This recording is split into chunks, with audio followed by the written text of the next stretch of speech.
Еда. Пошли покушаем. О, да там чашку всю съели уже. А, вывалили.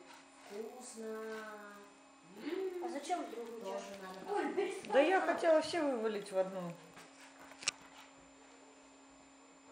Че, Коля, делаешь? Пойдешь? Да, пойду. Наверное. Вот здорово, сегодня только суббота. Джесси. Наконец-то. А мы в субботу учимся.